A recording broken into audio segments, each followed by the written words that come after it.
You are watching Active India channel.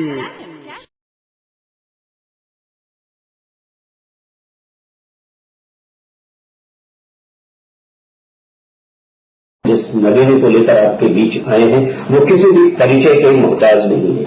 उनके बारे में सिर्फ इतना ही कहना है कि वो अपनी शख्सियत यहां से नहीं पूरी गांव की जमीन से लेकर शहर की जमीन तक पहुंचाकर कैसे लोगों के दिलों में उतर गए यही हम आपको बताना चाहते हैं उनसे खुद मिलकर। तो हम बात कर रहे हैं 57 वर्षीय 1978 बैच के IRS भारतीय राजस्व सेवा में कार्यरत और इस समय इलाहाबाद रीजन के चीफ कमिश्नर इनकम टैक्स मुख्य आयकर आयुक्त तथा हिंदी साहित्य के वरिष्ठ साहित्यकार श्री गिरीश पांडे जी की। आज हम अपनी एक्टिव इंडिया की टीम के साथ श्री पांडे जी के कार्यालय में उन्हीं के चैम्बर में मौजूद हैं और हमने ये कदम इसलिए उठाया कि उनके बेशकीमती वक्त का हमें पूरी तरह से अंदाजा है। हम उनका वक्त आने जाने में खराब हो इसका ध्यान रखते हुए खुद यहां तक चलकर आए हैं अपने को गौरवान्वित करने के लिए। गिरीश पांडे जी आपका एक्टिव इंडिया परिवार की टीम की ओर से हम बहुत बहुत स्वागत करते हैं। संजय जी और धन्यवाद एक्टिव इंडिया के सभी दर्शक में। है याद यही मध्य यही अंत यही है, दुर्भाग्य है सौभाग्य है ये आवाज शहर की, जरूरी है आज इसलिए अनमोल बहुत है, सुनिए जरा ध्यान से ये आवाज शहर की। पांडे जी सबसे पहले तो हमारे दर्शकों को आप ये बताइए कि आप कहाँ के रहने वाले हैं और इलाहाबाद से आपका कब से जी मेरी जीवन यात्रा शुरू हुई बस्ती जिले के एक सुदूर गांव शहर से 40-45 किलोमीटर दूर गौरा पांडे से।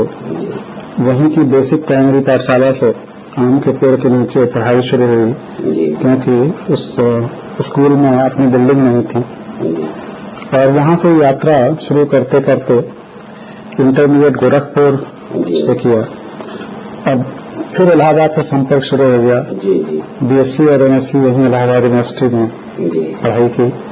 गंगानाथ हॉस्टल में रहता था और फिर वो जो संबंध बना हुआ ऐसा बना कि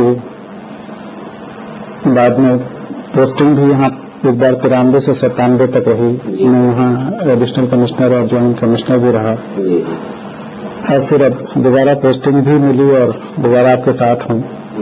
तो इस तरह से इलाहाबाद का संपर्क तो बहुत गहरा रहा। एक तरह से हमारे व्यक्तित्व विकास में शिक्षा 71 से 75 तक जब पढ़ रहा था तब तो उसका योगदान और हाथ रहा है। जब पोस्टिंग पिछली थी उसमें भी बहुत गहराई से मैंने इलाहाबाद के साहित्यिक गतिविधियों से सांस्कृतिक गतिविधियों से अपने को जोड़ा और बहुत कुछ पाया। उस समय यहाँ पर नरेश मेहता जी थे, साहित्य में वहीं रहते थे।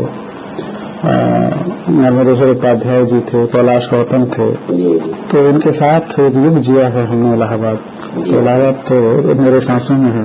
पांडे जी आप आयकर विभाग के पहले किसी और सर्विस में थे या आपकी उच्च शिक्षा का ये प्रथम और उत्तम फल आपको पहले ही डाल देंगे? इलाहाबाद पढ़ाई करने के बाद फिर 1 साल भारतीय वन सेवा में देहरादून में रहा और 1 साल की वहाँ ट्रेनिंग के बाद फिर सिविल सर्विसेज में चयन हो गया और भारतीय राजस्व सेवा ज्वाइन किया। एक और जानकारी हमें लगता है कि इसी क्रम में मिले कि बस्ती शहर के गौरा पांडे से प्रयाग के गौरव तक की यात्रा की अनुभूति आपको कैसी होती है?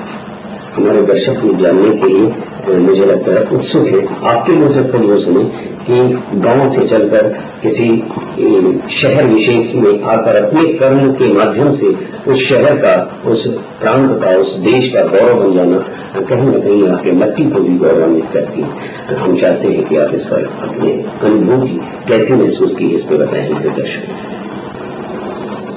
बहुत गहरा सवाल पूछा है आपने और बड़ा कठिन भी है और ये यात्रा तो अनवरत होती रही। गांव से फिर तीसरी बार प्रयाग, लेकिन इसके साथ साथ और देश के अलग अलग हिस्सों में गया। हर जगह ये लगा कि लगता है मैं एक ऐसा बरगद का वृक्ष बनता जा रहा हूँ जिसकी हर जगह जहाँ जाता हूँ वहीं जड़ें उगने लगती हैं। जब नहीं रहा वहाँ इतने लोग, करीब बहुत सारा मतलब हजारों लोग अपने को गिरीश पांडे मित्र मंडल का सदस्य मानने लगे। अभी भी इसी तरह से संपर्क कायम है, या पटना में रहा, या गाजियाबाद में रहा, या गोरखपुर में रहा, कानपुर में रहा, लखनऊ में रहा, तो हर जगह नए नए संबंध, नई नई जड़ें, बड़ी आत्मीयता मिली। लेकिन गांव और शहर, और इलाहाबाद जैसा शहर नहीं, जो मेट्रो शहर हैं, उनके बीच जो सारे अनुभव को समेटते हुए एक मेरी छोटी सी हाइकू बनी 3 लाइन की। गांव बहुत अच्छा लगता था, वो प्राइमरी स्कूल, वो बोरा झोरा लेकर स्कूल जाना, पेड़ के नीचे पढ़ना, वो यादों में अभी तक है। और वहाँ सब कुछ बहुत अच्छा लगता था, लेकिन जब बरसात में कीचड़ और उस गली में आदमी, जानवर सबका, और उसी में होकर जाना होता था, तो लगता था इससे मुक्ति मिल जाती। और पता नहीं उस मुक्ति के भटकाव या ये यात्रा होनी ही थी।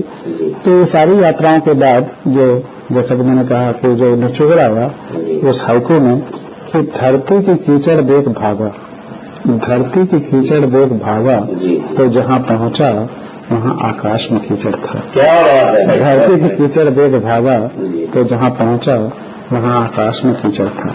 हमारा गांव, हमारा बचपन भले ही जमीन पे थोड़ी बहुत कीचड़ के साथ रहा हो, लेकिन वहाँ आकाश में कीचड़ नहीं था। क्या बात है। और मुझे एक बात की खुशी है कि कम से कम आपका चैनल आकाश में कीचड़ फैलाने नहीं बल्कि बचाने का काम कर रहा है। बिल्कुल, कोशिश तो यही है। और मुझे लगता है कि आप लोगों के माध्यम से ये बात जब हमारे दर्शकों तक जाएगी, शहर तक जाएगी, तो कहीं न कहीं शहर और खूबसूरत होगा। अभी आप लोगों की मौजूदगी से है, फिर आप लोगों की प्रेरणा पाकर, आप लोगों के जैसे कर्म करने की भावना से कहीं न कहीं फलीभूत होगा इलाहाबाद शहर। और यही मकसद है शहर की आवाज का। सर, एक और बहुत अच्छा प्रश्न है कि आयकर जैसे अति महत्वपूर्ण विभाग की प्रमुख होने के साथ ही साथ आप साहित्यिक रचना धर्मिता का सामंजस्य आपस में कैसे बैठाते हैं, और दोनों में आप उतने ही लोकप्रिय हैं, ये कमाल आप कैसे कर पाते हैं, हमारे दर्शकों को बताएं। हो सकता है इससे प्रेरित होकर वे भी कुछ ऐसा करते हैं। बहुत अच्छा सवाल है। दरअसल साहित्य या लिखना पढ़ना, मैं तो बचपन से डायरियां लिखता रहा, दर्जा 6 से, और मुझे पता भी नहीं था कि ये साहित्य होने वाला है।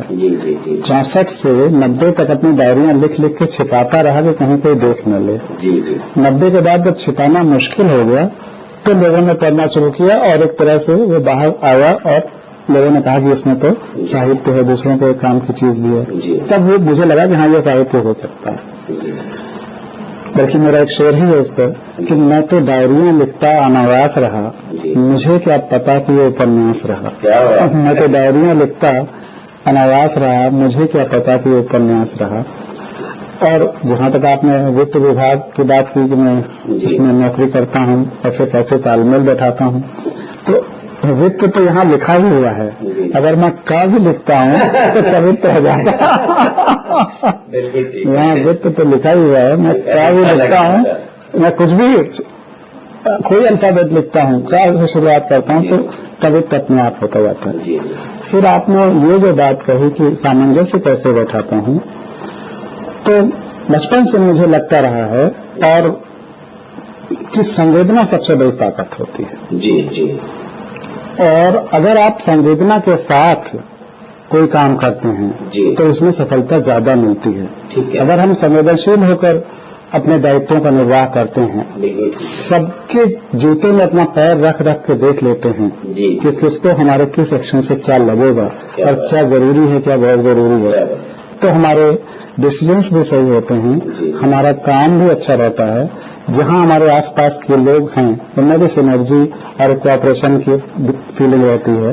कविता और इस संवेदना के साथ टीम बिल्डिंग बहुत आसानी से हो जाती है, मैनेजमेंट में भी एक्सेलेंस हो जाता है।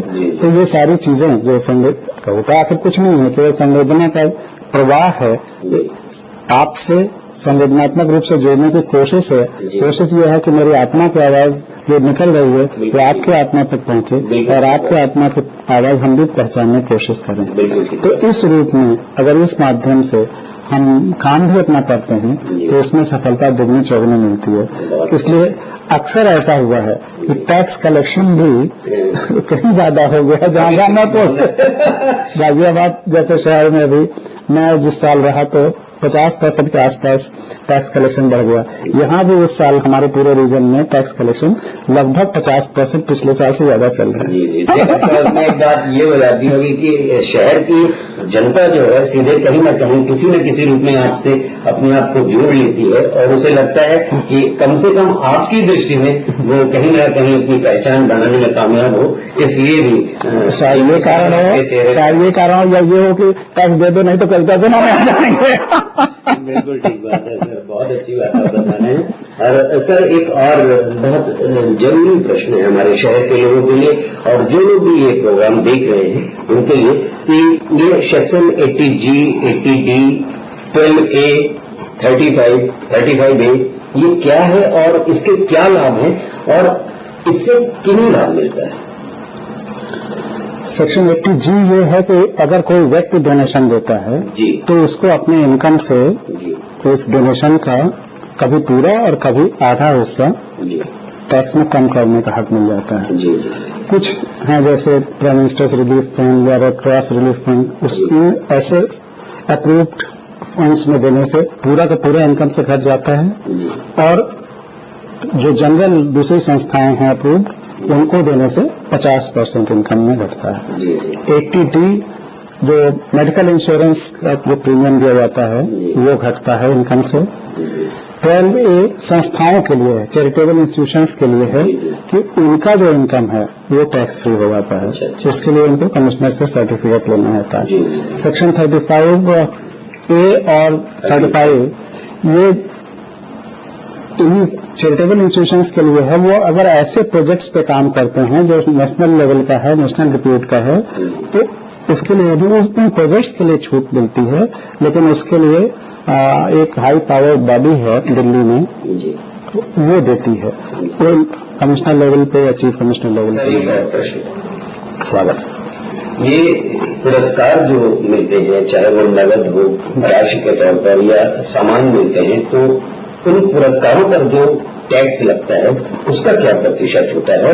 और उससे भी बड़ी बात यह है कि हमारे उन लोगों को ये जानकारी अगर मिल सके कि कैसे इस टैक्स से उनको राहत मिल सकती है कि उन्हें पुरस्कार मिले और उन्हें टैक्स न देना पड़े, इसके बारे में सर थोड़ा सा बताएं। क्या लिमिट है, कैसे ये नहीं हो सकता और क्यों इसका होना चाहिए के बारे में सवाल किया। तो इन पे शायद आपका कितना टैक्स लगेगा इसका आशय है कि कितना इस पर TDS होगा। जी TDS। तो TDS पुरस्कार राशि पर जो सामान्य रूप से इनकम का TDS है उसी रूप पर कटता है। शुरू में 10%, फिर 20%, फिर अगर 8 लाख से ऊपर का है तो 30%। जो सामान्य TDS का रूल है स्लैब वाइज हर साल ये स्लैब बदलता भी रहता है। तो जो करंट स्लैब है उसी स्लैब के हिसाब से कटेगा। और फिर बाद में अपना इनकम रिटर्न में शामिल करके उस पर जो भी रिफंड हुआ, मतलब इसमें राहत की कोई गुंजाइश नहीं है, टैक्स कटेगा ही कटेगा। वो स्लैब वाइज फिक्स है। कितने परसेंट के बीच में आपको जो भी गिफ्ट मिल रहा है उस पर आपको टैक्स देना पड़ेगा। बहुत बहुत धन्यवाद। हमारे दर्शकों का कहीं न कहीं अपने उन प्रश्नों का उत्तर मिल रहा है जिनके लिए वो भटकते हैं और सही उत्तर नहीं पाते। आज आपको हम आपके प्रश्नों का सही उत्तर देने की पूरी सामर्थ्य रखने वाले मुख्य आयकर आयुक्त जो इलाहाबाद रीजन में मौजूद हैं और एक एक व्यक्ति की समस्याओं को दूर करना चाहते हैं अगर वो कहीं भी अपने आप को समस्या से जुड़ा हुआ पाता है। सर इसी क्रम में एक और प्रश्न बनता है कि ये TDS जो जनता पर लगता है ये अनावश्यक का भार जनता पर आपको नहीं लगता है? और उसमें सबसे बड़ी बात यह है कि इस आय को पहले ही काट लेना, डिडक्ट कर लेना, फिर उसके बाद अनुमान कर लिया जाए कि हाँ नहीं इतना कमाया जाएगा और इसको पहले से डिडक्ट कर लो, फिर उसके बाद वो उतनी आय न हो पाना उसके पास, फिर उसके बदले में उसको रिटर्न वापस करना, वो भी ब्याज के सहित। सर ये कहाँ तक संगत है? तो ऐसा नहीं लगता कि बेवजह का काम अपने लिए लिया गया? सोचने का एक नजरिया यह भी हो सकता है। और शुरुआत में जब इनकम टैक्स लगा था आज से 150 साल पहले तो शायद TDS था भी नहीं। लेकिन बाद में ये देखा गया कि बहुत सारे लोग जब इनकम कमाते हैं अगर उसी समय टैक्स न दे दें जी और जब बाद में रिटर्न भरते समय उन्हें टैक्स की बात कही जाए तो उनका पैसा खर्च हो जाता है जी जी जी या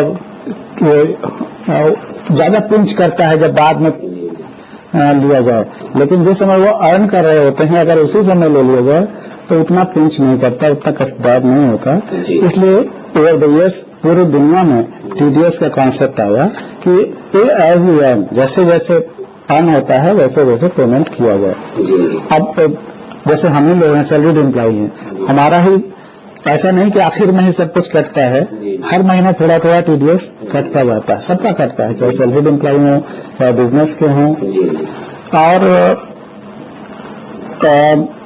जहां तक रिफंड बाद में लेना पड़ता है तो जो लोग कई जगह अप्लाई कर सकते हैं लोअर डिडक्शन के लिए, अगर वो पाते हो कि हमारे इनकम कम होने जा रहा है तो अपने आईटीओ पे अप्लाई कर सकते हैं कि टीडीएस कम रेट पे काटा जाए, या बैंक से इंटरेस्ट की ही अगर केवल इनकम है तो बैंक को सेल्फ डिक्लेरेशन भी दे सकते हैं कि हमारा टैक्स कम रेट पर काटा जाए या ना काटा जाए।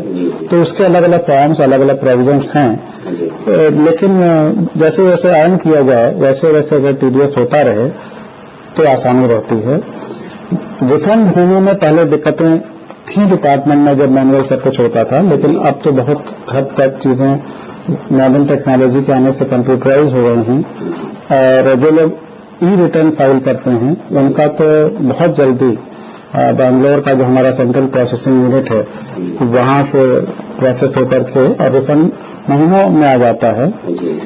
इसके अलावा हम लोगों ने भी अब सेवा केंद्र शुरू किए हैं, एक नया कॉन्सेप्ट कभी बनारस में और इलाहाबाद में है कि जहां कोई भी अगर किसी तरह का ग्रीवांस है चाहे रिफंड का या किसी भी तरह का तो वो फाइल कर सकता है, उसको टोकन नंबर भी दिया जाएगा और उसको हम सब मॉनिटर करते हैं कि उसके ग्रीवांस को जितना जल्दी हो सके सेटल किया जाए। और इसी क्रम में सर ये भी जान लेना मुझे लगता है जरूरी कि ये एग्जम्पशन सर्टिफिकेट क्या होता है, वो कितने रुपए तक की आय के लिए आवश्यक है और इससे क्या लाभ होता है? उसमें आय की कोई सीमा नहीं है, जो भी टैक्सेबल इनकम का है वो अगर प्रमाण देता है अपने इनकम टैक्स ऑफिसर को, असेसिंग ऑफिसर को कि हमारी इनकम कम होने जा रही है तो हमें एग्जम्पशन सर्टिफिकेट दिया जाए कम रेट पर टैक्स कटने के लिए, तो अप्लाई कर सकता है और उसके एप्लीकेशन को बाकी फैक्ट्स को देख करके असेसिंग ऑफिसर ये सर्टिफिकेट दे सकता है। सर ये आयकर विभाग किस मंत्रालय के द्वारा संचालित होता है? तो हम लोग फाइनेंस मिनिस्ट्री में आते हैं, वित्त मंत्रालय में। जी जी जी। अच्छा, आपने अपने कार्यकाल में इलाहाबाद के नागरिकों को आयकर भुगतान करने के मामले में कैसी धारणा बनाई है? मुझे ऐसा लगता है कि ये बात हमें बहुत जरूरी है जान लेना, क्योंकि शहर आपको प्रेम करता है, आप शहर से प्रेम करते हैं, लेकिन कहीं ना कहीं आदमी अपनी जिम्मेदारी के प्रति कितना जिम्मेदार है ये भी जानना जरूरी है। और मकसद हमारा यही है शेयर की आवाज से कि आपके माध्यम से हम बेहतर बातें समाज को, शहर को बता सकें। जो टैक्स कलेक्शन का ट्रेंड है वो तो पिछले सालों से बहुत अच्छा है, बल्कि नेशनल एवरेज में भी पूरे हिंदुस्तान में 10% इजाफा हुआ है पिछले साल से इस साल टैक्स कलेक्शन में, लेकिन इलाहाबाद रीजन का 50% के करीब चल रहा है, तो उस हिसाब से तो अच्छा है। लेकिन अभी भी बहुत सारे लोग हैं कि जो अपने टैक्सेस जो ड्यू हैं वो पे नहीं कर रहे हैं। जैसा कि अभी पिछले दिनों हम लोगों ने सर्वे किया तो वहाँ कंसील इनकम 12 करोड़ की निकली, उन्होंने स्वीकार भी किया, उस पर टैक्स भी दे रहे हैं। तो इस तरह से बहुत सारी जगहों पे ऐसे भी लोग हैं जो टैक्स बचाने की भी कोशिश कर रहे हैं। इनसे आग्रह है कि वो सही सही टैक्सेस दें। यह देश के विकास के लिए, समाज के विकास के लिए उनकी जिम्मेदारी, उनकी भागीदारी भी है। तो आपके इस चैनल के माध्यम से उनसे आग्रह है कि सही टैक्सेस दें। विभाग उनके पास अदरवाइज पहुंचे, इससे अच्छा है कि स्वेच्छा से सही टैक्सेस दें। आपने सुनो, आपकी जिम्मेदारियों की जब बात आई तो कहीं न कहीं मुख्य आयकर आयुक्त की मुस्कुराहट में एक दर्द भी छिपा हुआ है। इलाहाबाद शहर के लोग अपनी जिम्मेदारियों से टकराते हुए नजर न आए, इसकी जिम्मेदारी सिर्फ और सिर्फ इलाहाबाद शहर के लोगों की है। आज आप अपनी जिम्मेदारियों को समझे, हम अपनी जिम्मेदारियों के तहत शहर की आवाज के माध्यम से एक एक करके आपके सारे सवालों का समाधान आज मुख्य आयकर आयुक्त श्री गिरीश पांडे जी से करने की पूरी कोशिश करेंगे, यह हम आपको विश्वास दिलाते हैं। लेकिन दोस्तों, इस क्रम में हम एक ब्रेक लेना चाहेंगे और वार्ता जारी है। हम मिलते हैं आपसे एक छोटे से ब्रेक के बाद।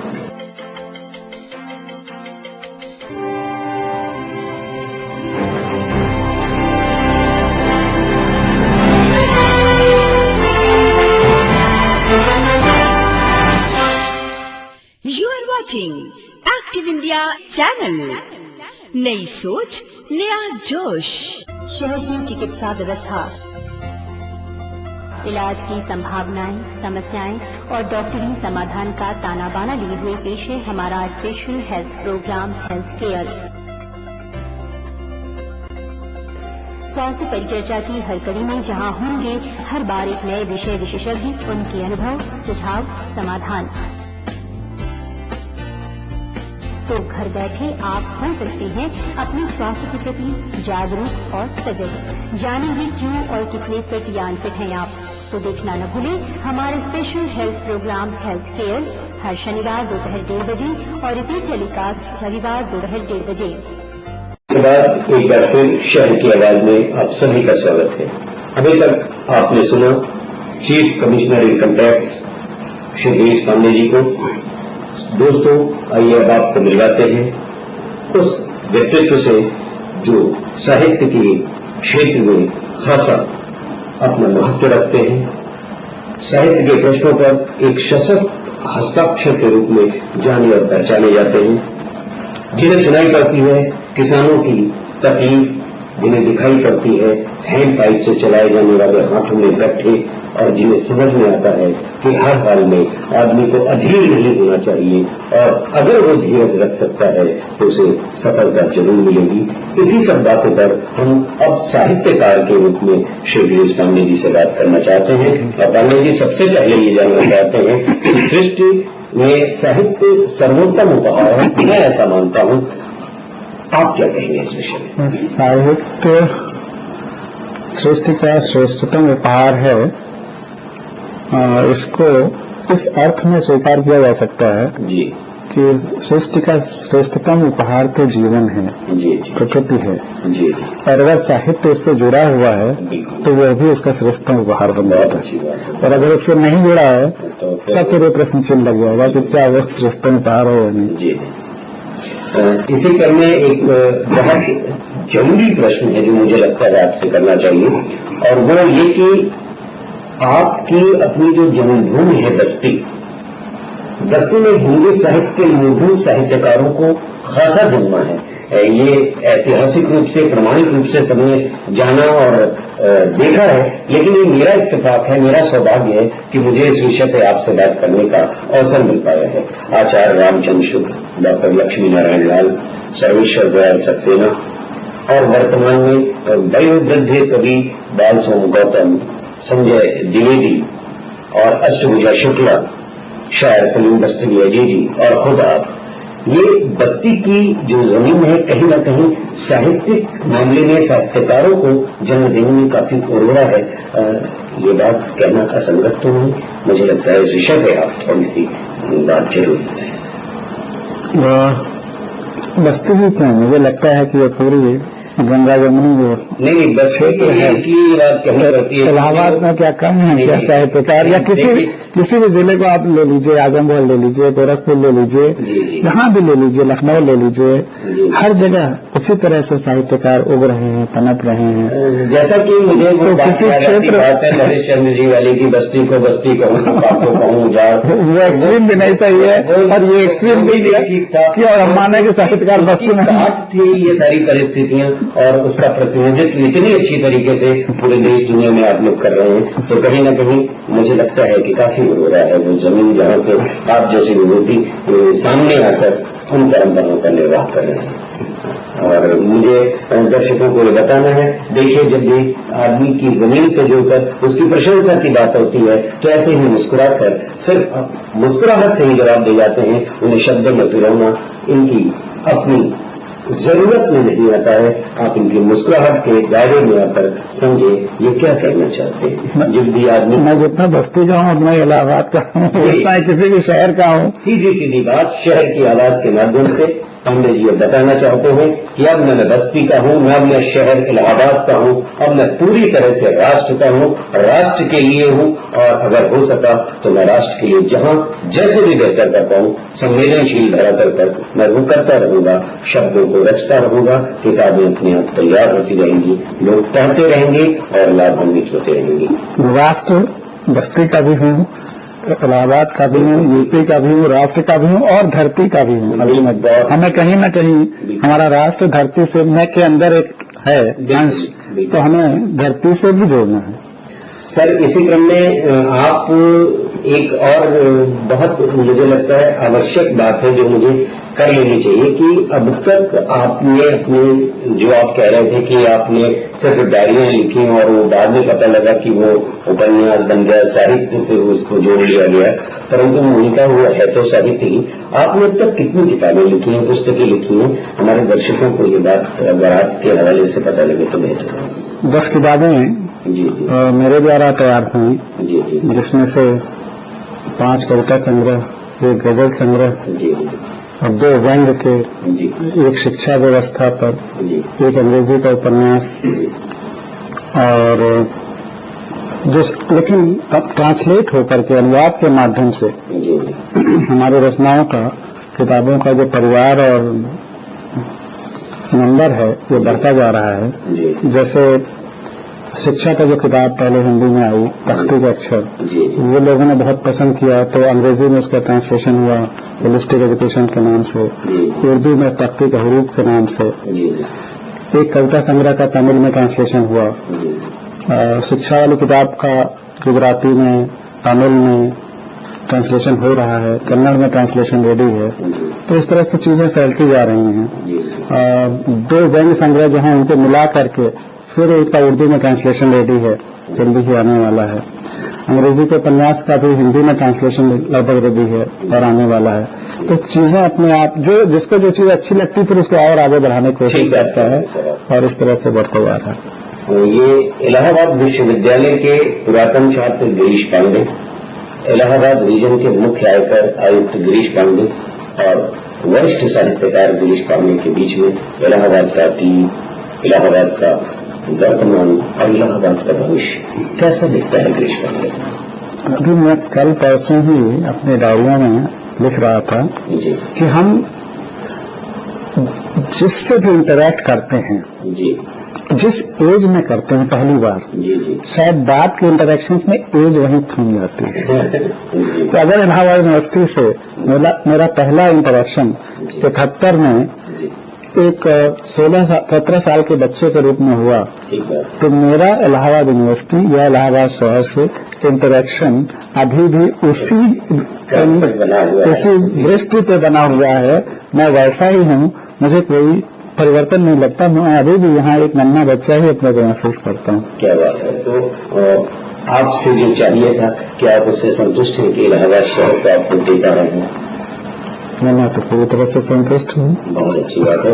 इसी क्रम में आपसे एक और बहुत जरूरी सवाल है जो शहर की आवाज से हम जनता तक पहुंचाना चाहते हैं और जानना ये चाहते हैं कि जो आजकल एक डीजे म्यूजिक का जो सिस्टम चल गया है, कान फाड़ू साउंड के साथ जबरदस्त शोर और बढ़ती हुई मोटर गाड़ियों का शोर, उससे ध्वनि प्रदूषण का बढ़ना, इसको कैसे रोका जा सकता है और आप सकारात्मक दृष्टिकोण को बहुत आसानी से लोगों को समझा देते हैं? मुझे लगता है आपके माध्यम से हमारे दर्शक समझें तो ज्यादा बेहतर होगा। बहुत अच्छा है। और इसमें मैं 5 बार इलेक्शन ऑब्जर्वर भी रहा हूँ। जी जी वहाँ भी इस शोर को नियंत्रित करने के लिए तमाम सारे नियम कानून कायदे हैं।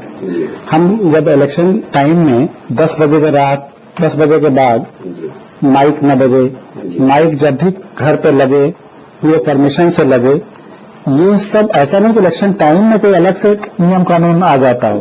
ये हमेशा के लिए ये रूल्स हैं और इनको इम्प्लीमेंट होना चाहिए। कहीं किसी को ये हक नहीं है कि बगल वालों के जीने को किसी तरह से दुष्प्रभावित करे, किसी बच्चे के इम्तिहान कल हो सकता है, कोई बीमार हो सकता है, तो अनावश्यक शोर का कहीं कोई स्कोप नहीं है। बल्कि मेरी गजल है जिसके एक शेर इसी पर है। तो गजल यूं है, पहले गजल का मक्ता भी आपके सामने रखते हैं कि जिस व्यवस्था में आम आदमी की सुनवाई नहीं है, इस व्यवस्था के बने रहने में भलाई नहीं है बचे इस रेत पर कुछ नक्शे पर, अभी कोई बड़ी लहर यहाँ तक आई नहीं है। लेकिन जो शेर आपके इस सवाल पे है कि तुम्हारे, मैं सीधे सीधे कह रहा हूँ कि तुम्हारे आयोजन में आके मुझे अच्छा नहीं लगा, तुम्हारे आयोजन में आके मुझे अच्छा नहीं लगा, यहाँ तो शोर ऑर्केस्ट्रा का है, सहनाई नहीं है। क्या तो बहुत सारे शादी ब्याह में भी जब हम जाते हैं इतना शोर रहता है कि आपस में जो बेसिक पर्पज है शादी ब्याह या मांगलिक आयोजनों का कि दोनों पक्ष एक दूसरे से जुड़े, बातचीत हो, पारस्परिक सौहार्द बने, उसकी जगह पे इतना कान फोड़ने वाला ध्वनि रख दिया जाता है, डीजे रख दिया जाता है कि वो सौहार्द नहीं बन पाता। ये तो ऐसे ही है कि कोई खराब जब खाना बनाने वाला होता है तो इतना मिर्च डाल देता है कि उसका स्वाद दब जाए। वैसे ही जब शायद कहीं न कहीं हमारी संवेदनाओं की कमी है और उसको दबाने के लिए इतना ज्यादा शोर से उसे ढक दिया जाता है। तो जो आपका सवाल है वो बहुत जरूरी है। शहर के लोगों को, सारे समाज के लोगों को इस पर गहराई से चिंतन करना होगा कि कैसे संवेदनात्मक संबंध बन सकें इस तरह के मांगलिक आयोजनों में, और कैसे इस तरह के अनावश्यक शोर से हम अपने को बचा सकें। ये शोर से हम अपने को ही नहीं बचाएंगे, बहुत कुछ बचेगा अगर हम इससे बचेंगे। जब शब्द रचने की बात आई तो ये शब्द न जाने कैसे पैदा हो गया कि एक गीत लिखना है, गाकर सुनाना है, गीतों का दौर थम गया, शोर का जमाना है। क्या बात है, क्या बात है। कहीं न कहीं ऐसी बात हमें नजर आती है। सर, एक बहुत अच्छा सा प्रश्न है, वो मुझे लगता है आपके हवाले से कर लेना बेहद जरूरी है कि इलाहाबाद में जो आपकी अध्यक्षता में कवि सम्मेलन होते हैं, उसमें नवोदित कवियों और कवयित्रियों को कहाँ तक वरीयता दी जाती है और कहाँ तक दी जानी चाहिए, इस पर आप अपना विचार जरूर हमारे दर्शकों तक पहुंचाएं। जो भी आयोजन होते हैं कवि सम्मेलनों को, कवि गोष्ठियों को, उसमें प्रमुखता तो सामाजिक कंसर्न, मेरिट, गुणवत्ता इसकी होनी चाहिए। यह जिस भी आयु वर्ग का हो। और नवोदित और वो उग गए हैं ऐसा भेदभाव भी करने मैं तो अभी नवोदित ही मानता हूं। तो जो समाज को सीधे सीधे जुड़ा हुआ है, दिशा दे सकता है, जिसकी रचनाएं आत्मा से निकलकर आत्मा तक पहुंच रहे हैं, उसको मौका मिलना चाहिए। और जिसे अगर आप नवोदित मानते हैं उनको भी मौका मिलना चाहिए, क्योंकि जब तक हम उनको टेस्ट नहीं करेंगे तब तक फिर और बार बार फिर कैसे हमारे प्रश्न का आशय शायद यही है, आशय भी यही है कि मौका तो मिलना चाहिए, एक संतुलन होना चाहिए, नए बच्चों को भी मौका मिलना चाहिए, लेकिन चाहे नए हों या पुराने, सामाजिक संदर्भ और सरोकार वो उनकी रचनाओं में दिखना चाहिए। जी जी, उनकी मतलब सब कुछ कल्पना में नहीं होना, यथार्थ के धरातल पर उनको कहीं न कहीं करनी पड़ेगी। और वो भविष्य की अगर दिशा दे सकें तो और अच्छा है, क्योंकि मैं ये नहीं मानता हूँ कि साहित्य महज एक आईना दिखाने का काम, साहित्य समाज का दर्पण है, इतना ही नहीं है। अदरवाइज साहित्य अखबार जो हैं वो भी तो समाज के दर्पण हैं। तो साहित्य की क्या भूमिका है? साहित्य अखबारों से थोड़ा आगे जाता है, वो आईना भी दिखा सकता है, लेकिन उससे आगे जाकर कहीं न कहीं एक रास्ता बनाने की प्रक्रिया, रोशनी दिखाने की प्रक्रिया भी होनी चाहिए। कल क्या दिशा होने वाली है समाज की, इसकी तरफ भी संकेत जो साहित्य दे सकता है, पब्लिक उसी को पसंद करती है। एक बहुत मशहूर कहा जाता है कि उसके साहित्य में सब लोग नहीं होते, उसका साहित्य सब लोग नहीं पढ़ते, क्योंकि उसके साहित्य में सब लोग नहीं होंगे। जिसके साहित्य में सब लोग होंगे, उसके साहित्य को सब लोग चाव से पढ़ेंगे। और ऐसा ही साहित्य की जरूरत है नवोदित साहित्यकारों से भी, कि वो अपने साहित्य में सब कुछ शामिल करें। सार्वभौमिकता की आवश्यकता है, जोड़ने की आवश्यकता है, जोड़ने की आवश्यकता है। इसी क्रम में सर एक और बहुत अच्छा सा प्रश्न, बहुत जरूरी प्रश्न है और मुझे लगता है आपसे हम पूछें और आपके हवाले से शहर को बताएं कि गंगा यमुना संगम इनके प्रति हमारे पूरे शहर के लोगों का सबसे ज्यादा दायित्व बनता है और आप कहीं न कहीं शहर का प्रतिनिधित्व करते हैं। सर, साहित्यिक मंचों पर या सामूहिक रूप से आपने इससे लोगों को जोड़ने के लिए, इसके प्रति लोगों को प्रेरित करने के लिए कि गंगा यमुना और संगम प्रदूषण से रहित होता है, कभी इसके प्रति अपने आप को और अपनी बात कहने के बाद लोगों को गंभीर से वर्ग विशेष के लिए है जो पर्यावरण पर काम कर रहे हैं, जो नदी पर काम कर रहे हैं, इसके लिए शहर के लोगों का दायित्व नहीं बनता? इसके लिए शहर के लोगों का भी दायित्व बनता है और पूरे समाज का दायित्व बनता है और उनको भाग लेना पड़ेगा जी। और मैं बार बार कहता हूं, मैंने अपने उपन्यास में भी कहा है जी जी जी कि नदियों को जिस दौर से वे गुजर रहे हैं जी, इसके लिए हर व्यक्ति को भगीरथ बनना पड़ेगा, हर व्यक्ति को तपस्या करनी पड़ेगी। और एक विचार जो पिछले 1.5 साल से मुझे हॉन्ट कर रहा है, गूंज रहा है मेरे दिमाग में, मैंने कई जगह उसको कहा भी है, और कि बड़ा सरल सा हल भी दिख रहा है ये समस्या है। जी जी। पोल्यूशन का जो और कारण कि हम नदियों में वेस्ट फेंकते हैं, गंदगियां पॉलीथीन फेंकते हैं, वो तो है ही, उसको बचाने की तो जरूरत है। उसके लिए हम हर आदमी को डिटरमिन होना होगा कि हम उसको नदियों में न फेंकें। लेकिन एक बहुत बड़ा कारण प्रदूषण का ये भी है कि नदियों में पानी बहुत कम हो गया है। इतना कम पानी उनमें बह रहा है कि जरा भी कुछ पड़ रहा है तो नदी प्रदूषित होती दिख रही है। अगर बहुत गहरी और अगाध जलराशि से भरी हो नदियां तो हल्का फुल्का कुछ डालना प्रदूषित नहीं करेगा। नदियों को गहरी करना बहुत जरूरी है। इतनी खिंचली हो गई हैं नदियां कि जरा सा पानी बारिश का आता है तो बाढ़ आने लगती है। हरियाणा से कैलकुलेटेड पानी छोड़ते हैं यमुना में, लेकिन दिल्ली में चारों तरफ ऐसा दिखने लगता है जैसे बाढ़ आ रही है, जबकि वो कैलकुलेटेड छोड़ा हुआ है। वो इस लेवल पे कि डेंजर लेवल से नीचे रहे या कोई खतरा न हो, लेकिन इतनी छिछली है वहां यमुना, हर जगह नदियां की बाढ़ आने लगती है। इसी के साथ साथ एक दूसरा आप देखते होंगे चित्र, इधर पिछले 10-15 साल से कांवरियों का कितना संख्या बढ़ी है। इतने ज्यादा श्रद्धा और भक्ति के साथ लोग नदियों का जल ले जा करके शिवालय में ऐसे लिंग पे चढ़ाते हैं कि रास्ता जाम हो जाता है। इतने ज्यादा लोग आते हैं, दिल्ली के आसपास के मेरठ साइड में सारे रास्ते बंद हो जाते हैं, यहाँ से बनारस तक के आधा रास्ता ब्लॉक हो जाता है।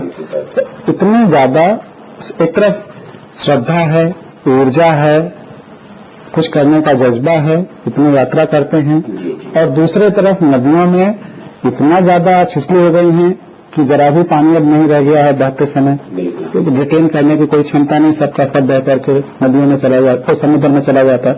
इन दोनों चीजों को मिला दीजिए तो एक चमत्कार पैदा होता है। वही मेरा अभियान है कि जो लोग जल लेने गए नदियों से सावन में कांवरिए, वो कलश में, दोनों कलश में, कांवरे के दोनों साइड में केवल पानी न उठाएं, एक तरफ पानी उठाएं, दूसरे तरफ मिट्टी उठाएं।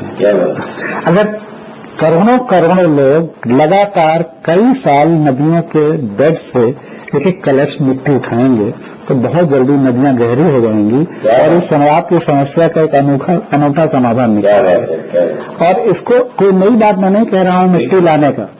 जब मैंने ये बात मेरे दिमाग में आई, उसके बाद मैं चेन्नई गया, मैंने वहां लोगों से चर्चा की तो कहा ये तो पुरानी परंपरा है। उनके यहाँ श्लोक है, वो श्लोक भी उन्होंने लिख के मुझे दिया था कि जब कोई कन्याकुमारी से प्रयाग आता है तो वहां से वहां का रेता लाता है, मल्टीपल जो कई रंग का रेत होता है, और इधर से पानी पे जाता है। तो एक तरफ मिट्टी, एक तरफ पानी, ये तो हमारी पुरानी सांस्कृतिक धरोहर है, परंपरा है।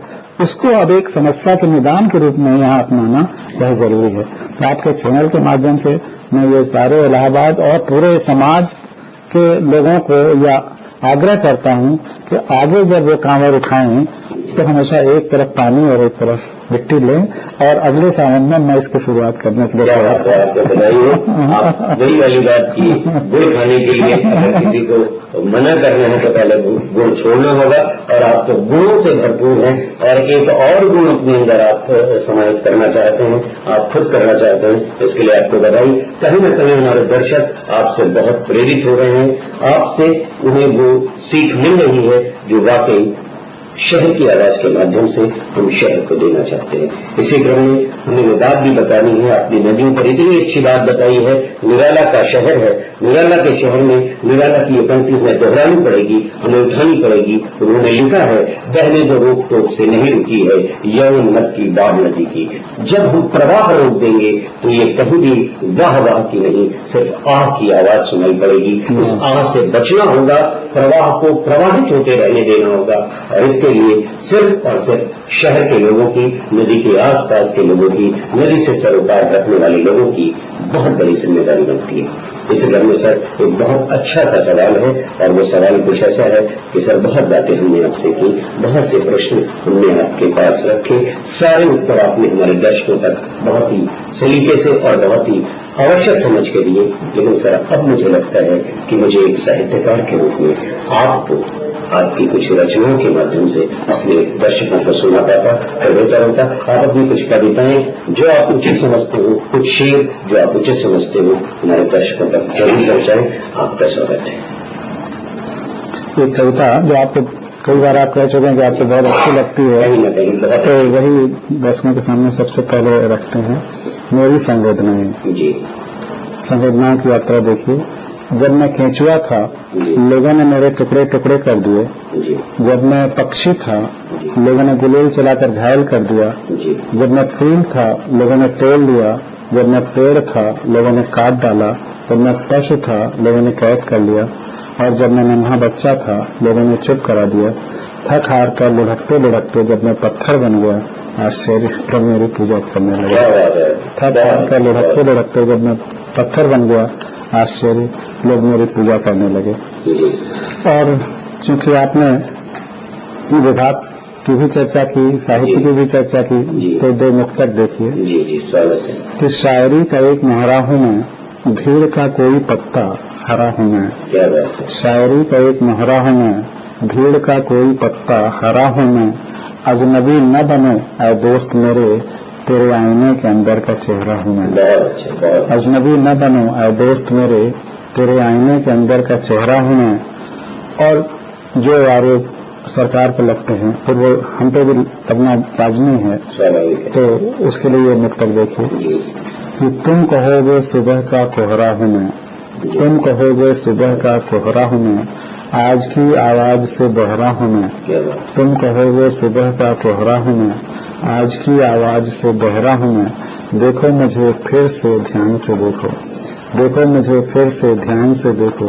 शायद तुम्हारा ही कोई घाव गहरा हूँ मैं, बहुत अच्छा। शायद तुम्हारा ही कोई घाव गहरा हूँ मैं। और देखिए गजल के कुछ शेर आपके सामने रखते हैं जो आपको बहुत पसंद हैं। जी जी हर एक जीव को पूरी तरह जीने का हक है, हर एक जीव को पूरी तरह जीने का हक है। हर संभावना को फलीभूत होने का हक है, हर संभावना को फलीभूत होने का हक है। धरती पर आ रहा है पानी का संकट, जी धरती पर आ रहा है पानी का संकट। सबको ही पानी बचाने का हक है, बहुत अच्छा। सबको ही पानी बचाने का हक है। और चारों ओर सुव्यवस्थाएं लाने के लिए, चारों ओर सुव्यवस्था बनी रहे, इसके लिए समय, सबके ही समय व ऊर्जा पर थोड़ा जमाने का हक है। थोड़ा तो अपने समय और ऊर्जा को जमाने को देना ही होगा। और तुम कैसा भी करते रहो आचरण, तुम कैसा भी करते रहो आचरण, लोगों को भी तो आईना दिखाने का हक है, बिल्कुल ठीक है। बहुत अच्छी बात। लोगों को भी तो आईना दिखाने का हक है। और तुम्हें तो हक नहीं फिर भी लगाते हो आग, तुम्हें तो हक नहीं फिर भी लगाते हो आग। हमें भी तो आग बुझाने का हक क्या है, बात है, क्या बात है। हमें भी तो आग बुझाने का हक है। बहुत अच्छा, बहुत अच्छा। और जिसकी पवित्रता सीता सी हो, जिसकी पवित्रता सीता सी हो, उसे ही तो धरती में समाने का हक है, बहुत कुछ स्पष्ट कर दिया। उसे ही तो धरती में समाने का हक है। और ये गजल भी जी स्वागत है। आपको पसंद है, खासतौर से इसलिए ये हमारे सारे दर्शकों हमें पूरा विश्वास है, पूरा विश्वास कि है कहीं न कहीं दर्शकों को भी बहुत मन आएगी कि आपने बहुत अच्छे शेर सुनाए और बहुत अच्छी गजलें और कविता सुनाई है। मैं गड्ढे में गिरा हूँ लेकिन गड्ढा भर रहा हूँ। क्या बात। मैं गड्ढे में गिरा हूँ लेकिन गड्ढा भर रहा हूँ। लोग क्या क्या नहीं कर रहे लेकिन मैं नहीं मर रहा हूँ, लेकिन मैं नहीं मर रहा हूँ। मैं घर और समाज दोनों बचाना चाहता हूँ, मैं घर और समाज दोनों बचाना चाहता हूँ। इसीलिए जनतंत्र का चीर नहीं हर रहा हूँ, इसीलिए जनतंत्र का चीर नहीं हर रहा हूँ। और मेरी दृष्टि निर्दोष है, कोई मैल नहीं, मेरी दृष्टि निर्दोष है, कोई मैल नहीं। मुझे सब दिखता है इसीलिए मैं नहीं डर रहा हूँ, मुझे सब दिखता है इसीलिए मैं नहीं डर रहा हूँ। और इसी संदर्भ में जनतंत्र का चीर नहीं हर रहा हूँ, इस पर मुझे एक दूसरी गजल जो बहुत जरूरी है, तो आप कह रहे थे तमाम सवाल आप बता बहुत जरूरी पूछ रहा हूँ, तो ये गजल जरूरी है, इसलिए सुनाना जरूरी है। कोई चुंबक किसी लोहे को यूं ही नहीं खींचता है, कोई चुंबक किसी लोहे को यूं ही नहीं खींचता है। पहले वह उसे चुंबक बनाता है फिर खींचता है। कोई चुंबक किसी लोहे को यूं ही नहीं खींचता है, पहले वह उसे चुंबक बनाता है फिर खींचता है। और हमारा जनतंत्र बहुत कुछ हैंडपंप की तरह होता है। आपने शुरुआत में हैंडपंप की चर्चा की थी कि हमारा जनतंत्र बहुत कुछ हैंडपंप की तरह होता है। पहले गंदा मटमैला फिर साफ पानी खींचता है। हमारा जनतंत्र बहुत कुछ हैंडपंप की तरह होता है, पहले गंदा मटमैला फिर साफ पानी खींचता है। और मुझे बिल्कुल दिख रहा है कि 2010 के बाद, जो मैंने अपने नावल में भी उसको स्थापित किया इस विश्वास को, कई कारण देकर कि 2010 के बाद हमारे जनतंत्र, हिंदुस्तान के भी और दुनिया के सारे जनतंत्रों में साफ पानी आने का समय आ गया है। और इसी गजल का एक और शेर कि पहले जहाँ पूजा करता था फूल चढ़ाता था, पहले जहाँ पूजा करता था फूल चढ़ाता था, अब जहाँ भी फूल देखता है वहीं पर पूछता है, अब जहाँ भी फूल देखता है वहीं पूछता है। कोई चुंबक किसी लोहे को यूं ही नहीं खींचता है, पहले वो उसे चुंबक बनाता है फिर खींचता है। और हमारे ख्याल से चलते चलते देते हैं शेर एक गजल को आपके सामने। और आपने नदी का जिक्र किया, तो ये शेर गंगा यमुना नहीं बल्कि सरजू के किनारे घंटों घंटों बैठे रहने और एक तादात्म स्थापित करने के बाद शुरू हुई थी ये गजल कि वह नदी मुझसे ऐसे मिलती है, वह नदी मुझसे ऐसे मिलती है जैसे एक नदी से मिलती है। वह नदी मुझसे ऐसे मिलती है जैसे एक नदी से मिलती है। और राइटर का क्या रोल होता है कि शायर वर्तमान में भविष्य का नुमाइंदा है, शायर वर्तमान में भविष्य का नुमाइंदा है। देखता है कैसे ये सदी उस सदी से मिलती है। शायर वर्तमान में भविष्य का नुमाइंदा है, देखता है कैसे ये सदी उस सदी से मिलती है। और हर व्यक्ति अलग अलग उदाहरण है, हर व्यक्ति अलग अलग उदाहरण है। कैसे कैसे तरह तरह से नेकी बदी से मिलती है। वह नदी मुझसे ऐसे मिलती है जैसे एक नदी से मिलती है।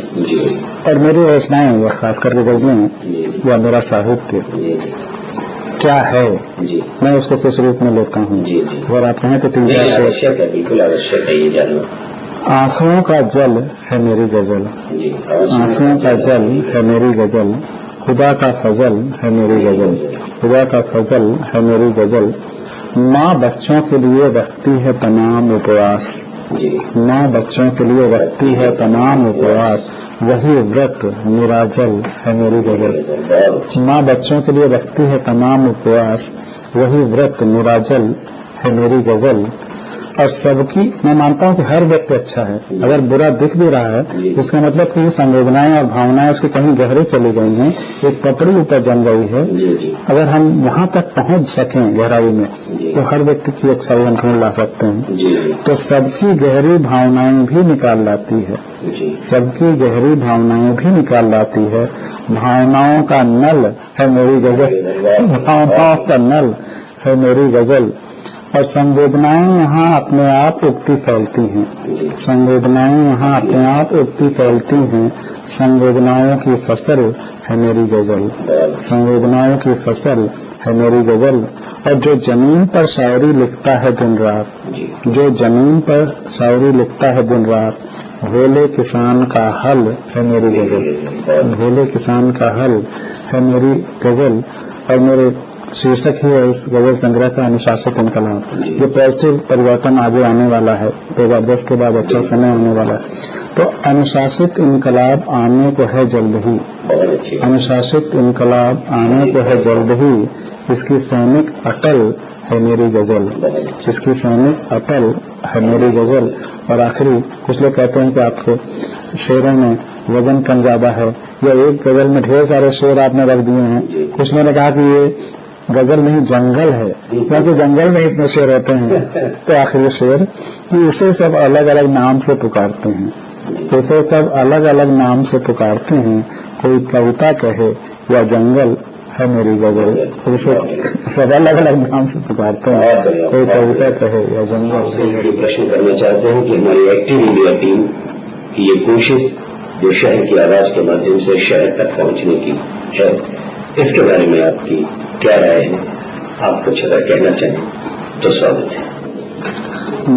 बहुत बार, वैसे मैं टीवी बहुत ज्यादा नहीं देखता हूं, लेकिन न्यूज चैनल्स देखता हूं और आपके एक्टिव इंडिया चैनल को भी मैंने कई बार देखा है और पाया है कि बहुत अलर्ट और वाइब्रेंट हैं आप। और जहां कुछ हो रहा होता है सार्थक क्रिएटिव, वहां आपकी टीम पहुंच जाती है और बड़े अच्छे तरह से उसको प्रेजेंट करते हैं। सार्थक पहल कहीं भी शहर में हो रहा हो उसको भी आप कवर करते हैं और अपनी तरफ से भी सार्थक पहल कर रहे हैं, तो इसलिए बहुत अच्छा लग रहा है। और मुझे लगता है कि बहुत सारे में मैंने और लोकल चैनल्स देखे, लेकिन आपका वहाँ चैनल अलग है और सबसे और बहुत पॉजिटिव है, तो इसलिए बहुत बहुत बधाइयाँ भी और आगे भविष्य के लिए बहुत सारी शुभकामनाएं। धन्यवाद की आवाज से हर सप्ताह अधिक से अधिक जुड़ रहे अपने दर्शकों से हम ये बताना चाहते हैं कि हमने जब माननीय मुख्य आयकर आयुक्त श्री गिरीश पांडे जी से यह आग्रह किया कि हम आपका साक्षात्कार शहर की आवाज के माध्यम से शहर की जनता तक पहुंचाना चाहते हैं, आप अपना समय दें।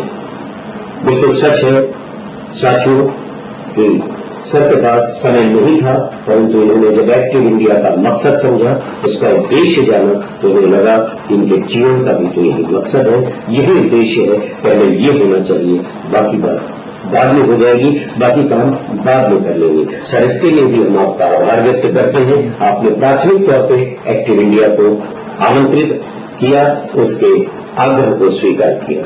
इसी क्रम में आपको साथियों ये भी बताना बहुत जरूरी है कि सकारात्मक समग्रता और सार्वभौमिकता की ओर लगातार सोचना, फिर उस पर करना और लिखते जाना श्री पांडे जी की अपनी विशिष्टता रही है, जो हमने आपको आज थोड़ी बहुत बताने और जताने की कोशिश की है। आप जब भी सोचते हैं बेहतर सोचते हैं, जब भी लिखते हैं बेहतर लिखते हैं और जब भी प्रेरणा देते हैं तो यही चाहते हैं सब कुछ वैसा ही समग्र हो, वैसा ही सार्वभौमिक हो, वैसा ही आदमी को कहीं न कहीं प्रेरणा देने वाला हो। आपकी ही एक लिखी कविता मैं कहना चाहता हूं जो शहर की आवाज के लिए बेहद जरूरी है कि वर्तमान तो अनंत है, फूटेगा कोई अंकुर इसी से और इसी अंकुर से खिलेगा सभी की स्वतंत्रता का पुष्प।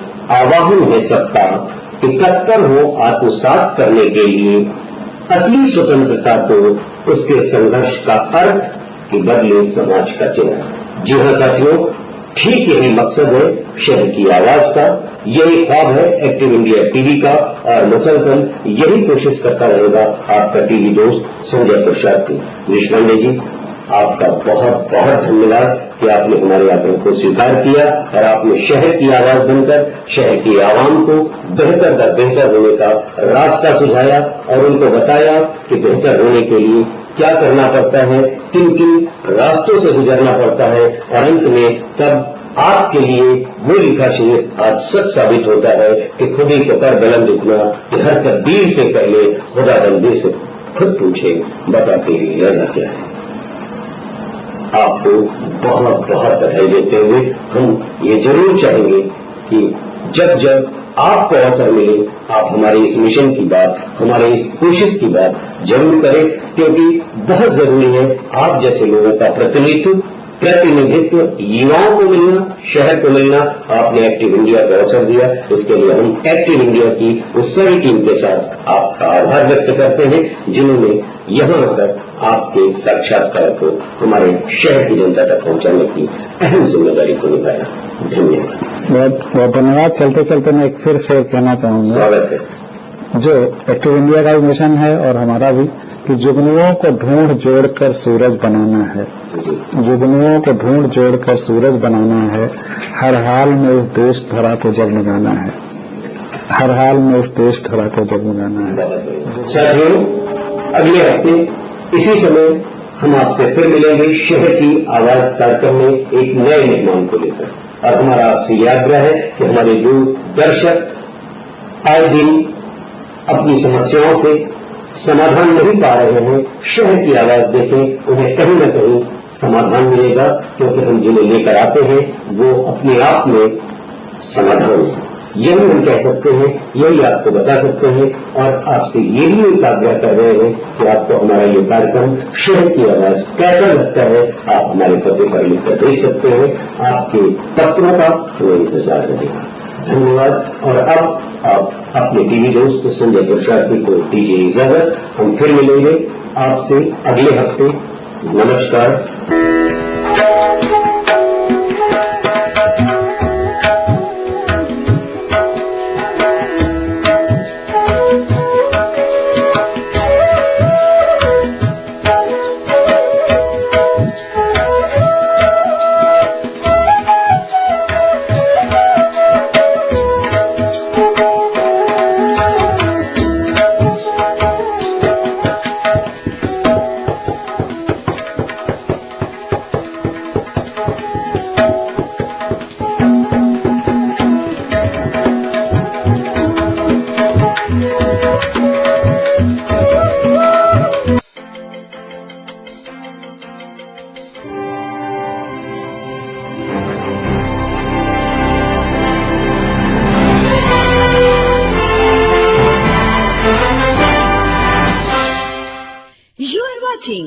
एक्टिव इंडिया चैनल, नई सोच नया जोश।